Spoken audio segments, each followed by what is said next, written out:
Welcome to 5th grade division. In 5th grade, we will be dividing by a 2-digit divisor. That is really the only difference from 4th to 5th grade with division. So they've really learned these strategies before, but with a 1-digit divisor into a 3- and 4-digit dividend. So what we're going to do is work on taking that knowledge and working on building some fluency and confidence with dividing by a 2-digit divisor. So make sure you watch the other video that's in this unit as well with division, so you can see those strategies of how they built up to the area model, a rectangular array, and partial quotient. We do want to remind you that in 5th grade we do not teach the algorithm for division. So just keep that in mind. And also it's important that they do have the idea of using the base 10 blocks with division carried from 4th grade, because that's going to definitely help you when you multiply and divide with decimals and fractions. All right, so here we have 2,352, which is our dividend, and we're going to divide it by 21.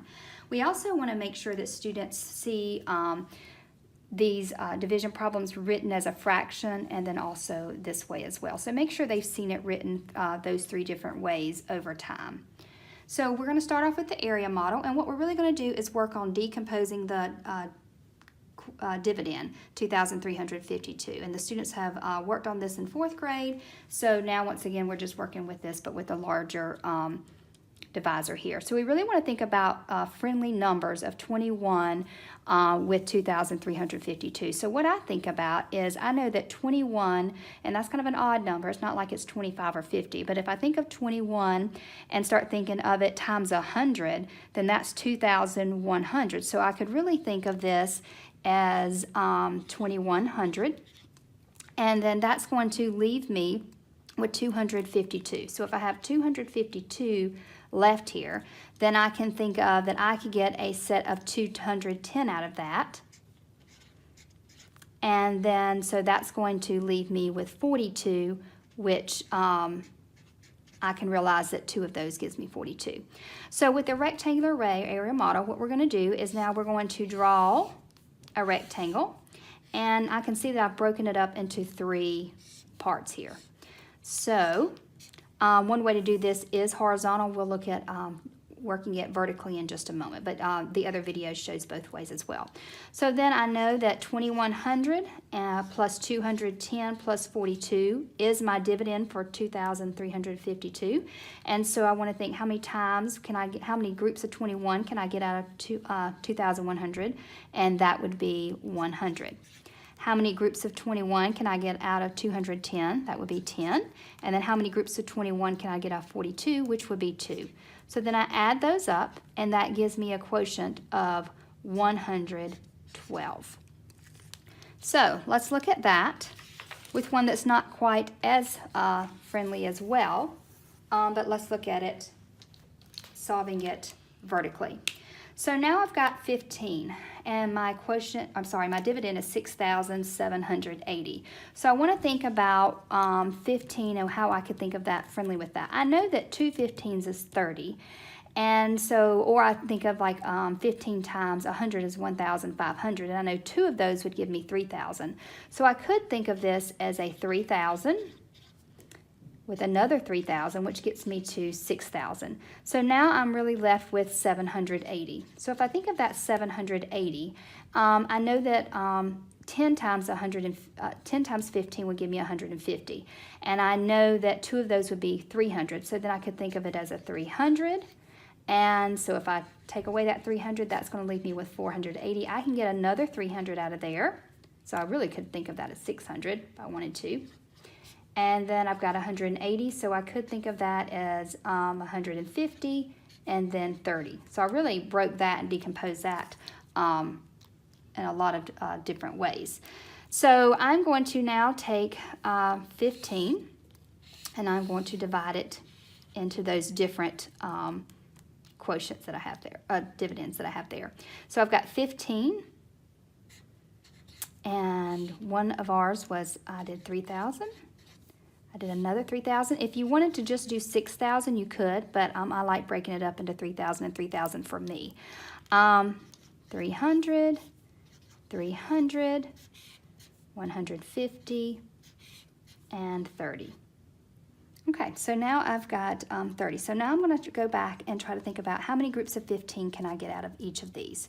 So out of 3,000, I can get 200 15s out of 3,000. I can get another 200 out of this 3,000. I can get 20 of those out of 300, another 20. I can get 10 out of 150, and I can get 2 groups of 15 out of 30. So then I come over to the side again, and I want to add these up, make sure I'm lining up all my place values. That's going to be very important. And I can see that that's going to give me a quotient of 452.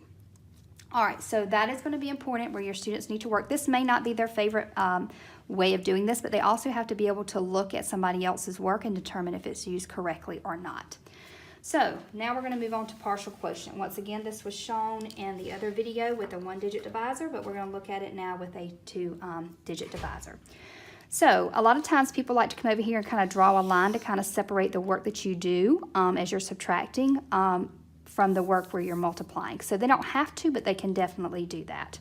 So I want to think about, a lot of times students like to think about if my largest place value, if I'm going to 1,000, then start thinking about, can I get 21 groups of 1,000? Can I get 21 groups of 100, a 10, or a 1?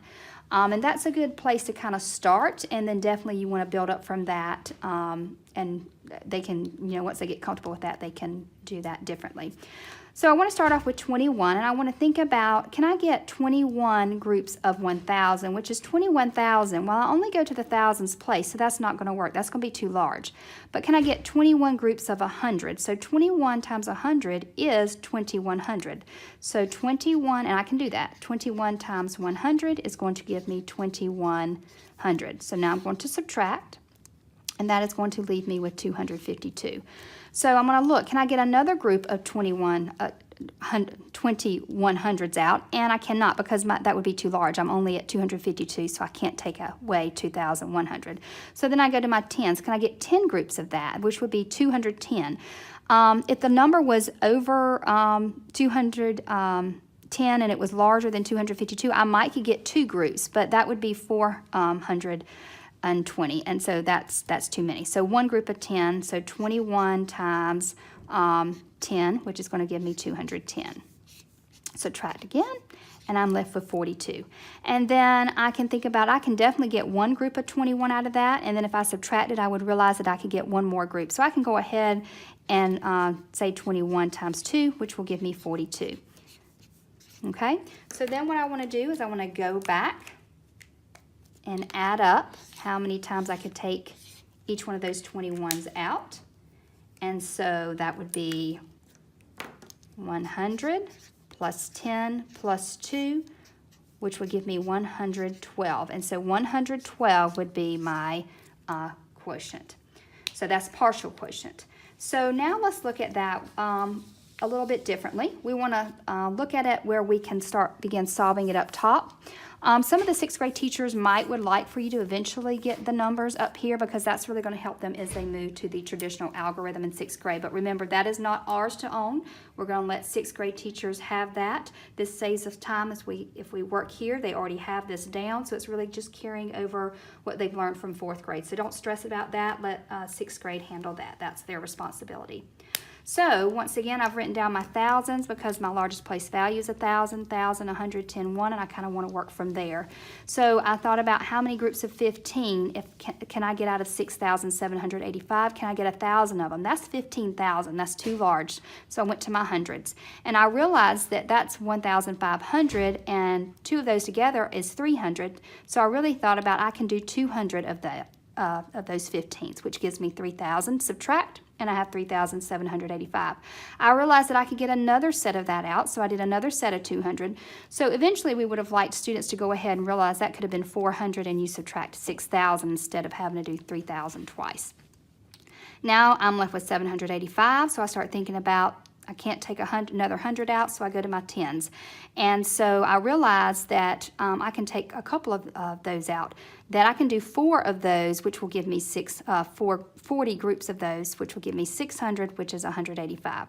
So then I can see now that I could get another set of 150 out, so it would have been nice had I realized that that was really 50 instead of a 40 and a 10, but that's okay.